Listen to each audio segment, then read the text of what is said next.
Chairman. I yield 2 minutes to a new member of Congress, new member who's on the Veterans Committee, Mr. Takano of California. The gentleman from California is recognized for 2 minutes.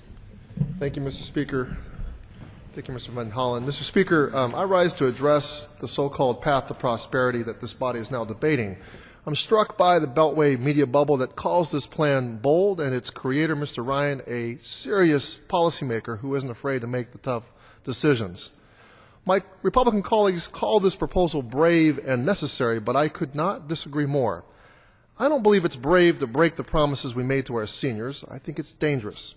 I don't believe it's necessary to cut funding for police, firefighters, and programs for low-income citizens. I think that's foolish. And I don't believe that it's wise to provide tax credits for private jets and luxury yachts. My colleague, Mr. Ryan, seems to be living in an alternate reality. He thinks that we can fund the federal government at 19% of GDP with an aging population whose health care costs are at 18% of GDP. Even conservative idol President Reagan funded the federal government at 22% of GDP when there was no retiring baby boom generation and health care costs only amounted to 11% of GDP. Would Mr. Ryan accuse President Reagan's administration of wild government spending? I don't think so.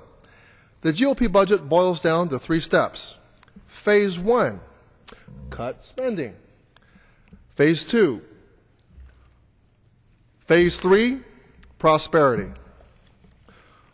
There's a gaping hole in Mr. Ryan's logic. His thinking is incomplete. How is cutting funding for infrastructure, education, and health care a path to prosperity? Mr. Speaker, a century of evidence shows that austerity will not lead to prosperity.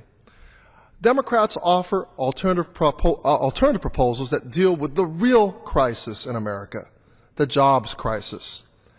A plan to reach full employment is the true path to prosperity. I urge a no vote on the Ryan budget. Thank you, and I yield the balance of my time, Mr. President. The time of the gentleman has expired.